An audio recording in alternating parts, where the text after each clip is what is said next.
감자뿐만 아니라 다른 작물들 이렇게 비교를 해봤는데 굉장히 차이가 많습니다. 아까 보셨던 토마토, 오이, 수박, 감자, 당근, 딸기 전부 다 관주가 땅에 비료를 주고 관수를 하는 것보다 훨씬 더 수확량이 증가한다는 거 보실 수 있고요. 이거는 저희가 직접 실험했다기보다는 FAU에서 이렇게 믿을만하죠? 믿을만한 기관이니까 이렇게 증가한 걸 보실 수 있어요. 이런 작물들에 대해서 관수 수확량이랑 관주를 했을 때 수확량을 비교를 해보면 요만큼 증가하고 있다.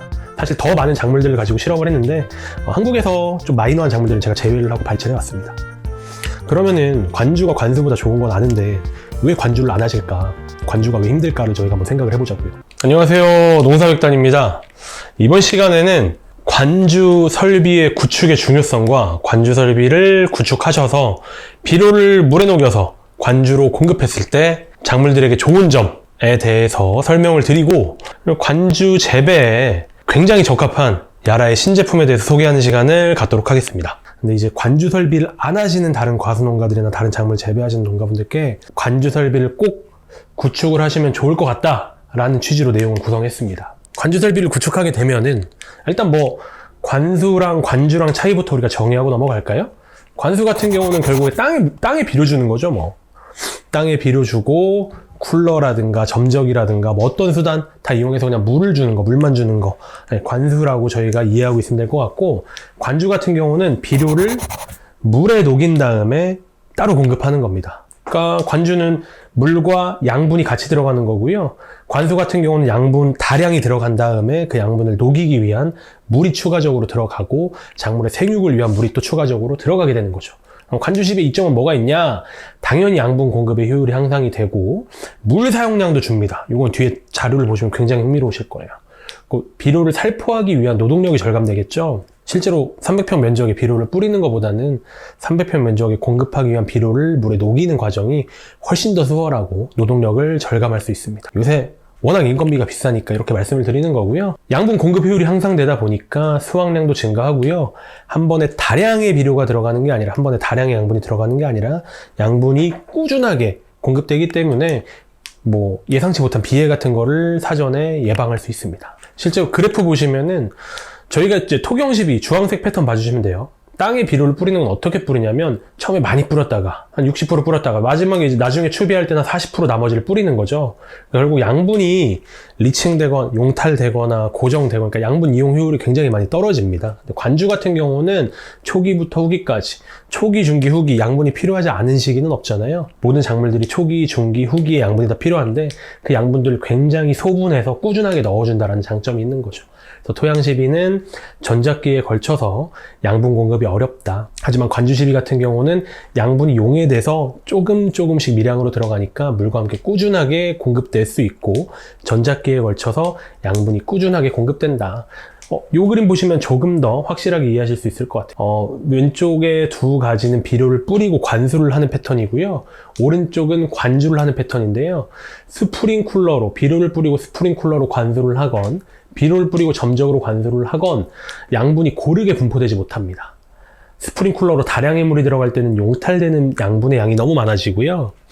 점적 관수로 조금씩 양분이 공급될 때는 충분히 양분이 흡수가 가능한 신근까지 양분이 도달된 양이 굉장히 적어집니다. 하지만 관주를 하게 되면은 굉장히 균일하게 분포되고 있고 신근 근처에도 많이 분포가 되기 때문에 양분 흡수율이 굉장히 좋아질 수밖에 없는 거죠. 양분 유실을 조금 더 자세하게 살펴보면요. 질소가 양분 유실이 제일 많이 되고요. 인산도 많이 되는 편이네요. 칼륨이 제일 적게 됩니다. 칼륨 같은 경우는 워낙 점토랑 잘 달라붙는 성질이 있어서 양분 유실률이 질소에 비해서 좀 많이 적은 건데요. 토성에 따라서 유실량이 다르고 양분의 특성에 따라 다르다라는 거 이해해 주시면 될 것 같고, 아까 말씀드렸던 거 다시 한번 강조드리도록 하겠습니다.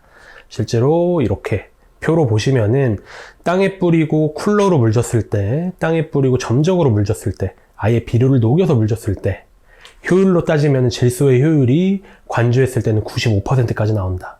인산의 이용 효율은 45%, 칼륨의 이용 효율은 80%. 질소로만 비교를 해볼까요? 땅에 비료 뿌리고 쿨러 돌렸을 때보다 거의 2배 가까운, 관주시비 했을 때 2배 가까운 이용 효율을 보이고 있네요. 이렇게 양분의 이용 효율을 높이기 위해서는 아무리 비탈이 지고 아무리 환경적으로 구축이 되지 않았다고 하더라도 비료를 뿌리고 물을 주는 것보다는 비료를 물에 녹여서 주시는 게 훨씬 더 유리하다라는 거 다시 한번 강조드리도록 하겠습니다. 물 사용량 감소 데이터도 한번 보실 수 있는데요. 토마토 1kg을 수확하기 위해서는 땅에 양분을 주고 물을 줬을 때는 물을 60리터까지 줘야 돼요. 근데 땅에 양분을 주는 것이 아니라 비료를 녹여서 물과 함께 공급했을 때는 30리터 언더로 농업용 사용의 절감을 2배 가까이 상승시킬 수 있다는 얘기고요. 뭐 요 내용도 나중에 천천히 살펴보시면 알겠지만 결국에 땅에 비료 뿌리고 물 줬을 때 관주했을 때 비교하는 겁니다. 수확량 자체가 20% 가까이 증가하고 있고요. 시비량은 당연히 같겠죠. 필요한 양분의 양은 똑같을 테니까요. 토성도 똑같고 시비 효율도 20% 가까이 증가하고 있습니다. 물 공급량이 많이 절감됐죠. 거의 40% 가까이 절감이 됐고요. 물 이용 효율은 90% 가까이 증가를 했다라는 걸 보실 수 있습니다. 예, 수확량 증가는 아까도 보셨지만 다른 데이터도 살펴보면은 거의 25% 가까이 감자의 수확량이 양분을 공급하는 패턴만 바꾸더라도 양분의 종류를 바꾼 것도 아니고요. 양분을 더 비싼 걸 준 것도 아니고 양분을 더 많이 준 것도 아닙니다. 똑같은 양분을 주는데 하나는 한 번에 많이 주고 물을 줬을 때 꾸준하게 물에 녹여서 줬을 때 그 방법만 바꾸더라도 거의 25% 가까이 수확량이 증가한다는 데이터고요. 감자뿐만 아니라 다른 작물도 이렇게 비교를 해봤는데 굉장히 차이가 많습니다. 아까 보셨던 토마토, 오이, 수박, 감자, 당근, 딸기 전부 다 관주가 땅에 비료를 주고 관수를 하는 것보다 훨씬 더 수확량이 증가한다는 거 보실 수 있고요. 요거는 저희가 직접 실험했다기보다는 FAU에서 이렇게 믿을만하죠?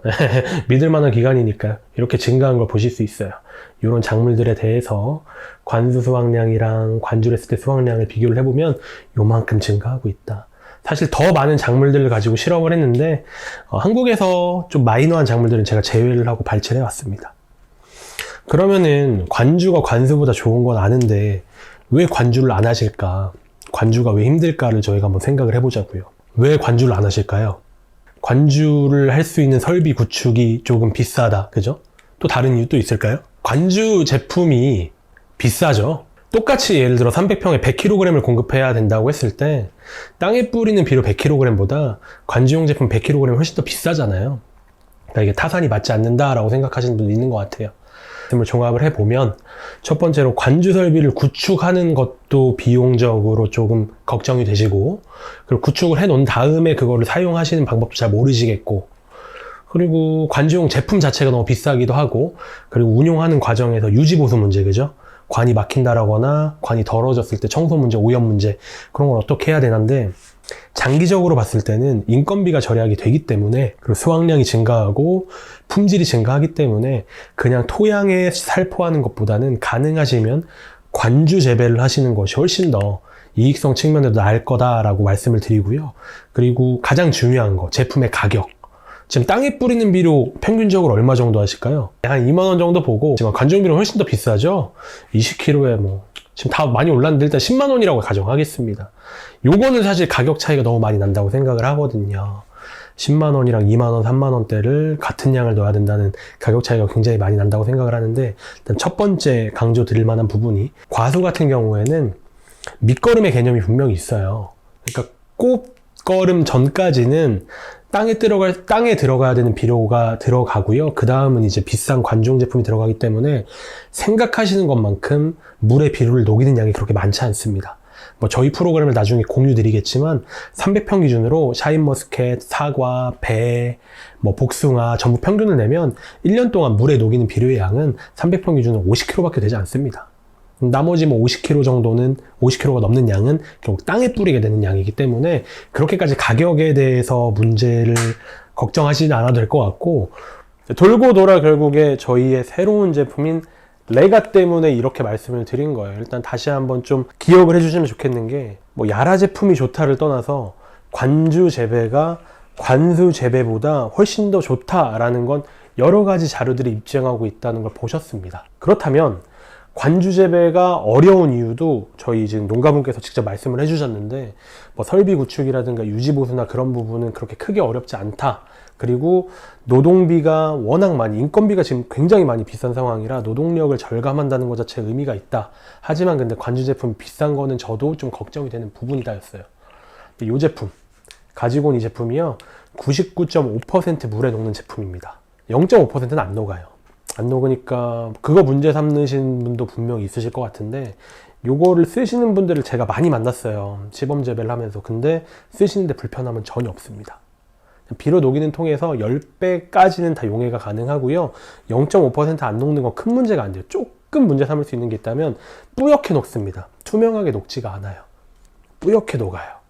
근데 뿌옇게 녹더라도 뿌옇다는 얘기는 지금 좀 입자들이 떠다닌다는 얘기잖아요. 근데 입자들의 사이즈가 굉장히 작아요. 그러니까 여과기에 걸리지 않을 정도로 작기 때문에 그냥 비료를 야라 레가 제품을 비료 넣는 통에 넣으시고 10배까지 아니면 뭐 20배, 30배 다 되는 거니까요. 10배까지 제조하신 다음에 교반기 정도만 돌리시고 나중에 원수랑 희석해서 들어가는 거는 전혀 뭐 필터가 막힌다라거나 점적관이 막힌다라거나 그냥 메인관이 막힌다라거나 여과기가 막힌다라거나 이런 문제는 생각하지 않으셔도 된다라는 의미입니다. 근데 중요한 건 뭐냐면 야라 레가를 제가 자신 있게 추천드린 이유는 관주용 제품임에도 불구하고, 품질 얘기는 조금 나중에 드리겠지만 관주용 제품임에도 불구하고 상당히 합리적인 가격으로 세팅이 되어 있다는 얘기예요.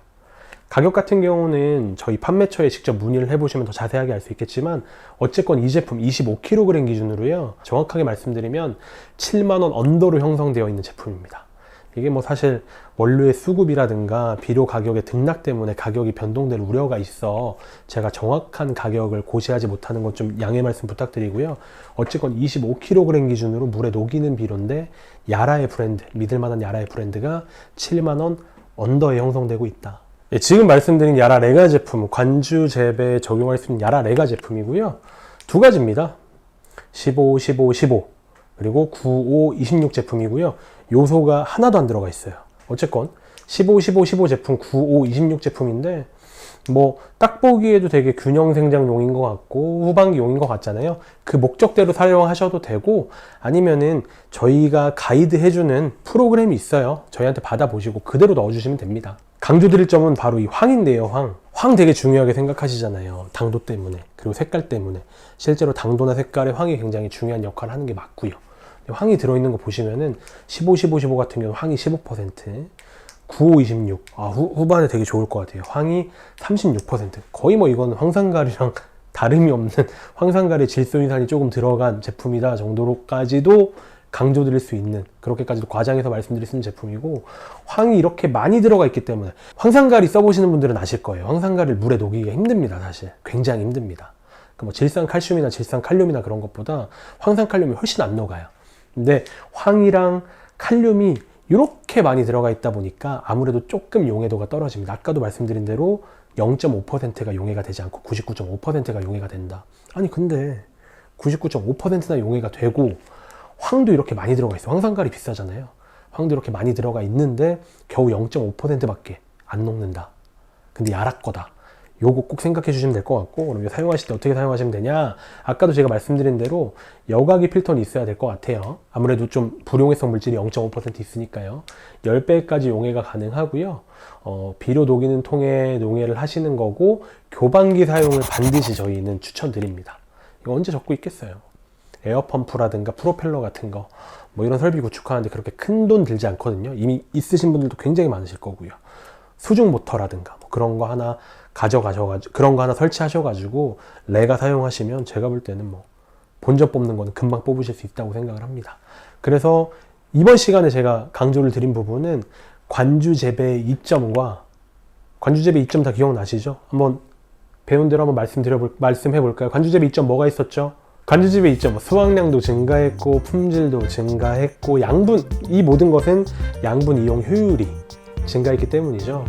용탈되는 것도 적고 그냥 밀집되어 있는 그 밀집도도 훨씬 더 넓게 퍼져 있고, 그런 장점이 있었고, 그리고 물 사용량도 감소시킬 수 있었고, 물 사용량 감소도 사실 농업용수 되게 확보하기 어려우신 분들 많습니다. 그런 분들한테 굉장히 좋은 얘기고요. 그리고 마지막 또 제일 중요한 게 노동력, 토양에 살포하는 노동력을 대폭 절감할 수 있었다라는 관주재배의 장점에 대해서 열심히 설명을 드렸고, 관주재배를 구축하기 어려운 그런 이유들도 같이 얘기를 해보면서 그 중에 하나, 제품이 너무 비싸요를 해결할 수 있는 야라 브랜드고 굉장히 좋은 원료를 사용하고 있고 가격도 굉장히 합리적으로 세팅되어 있는 야라 레가까지 소개를 하고 이번 영상을 마무리하도록 하겠습니다. 감사합니다.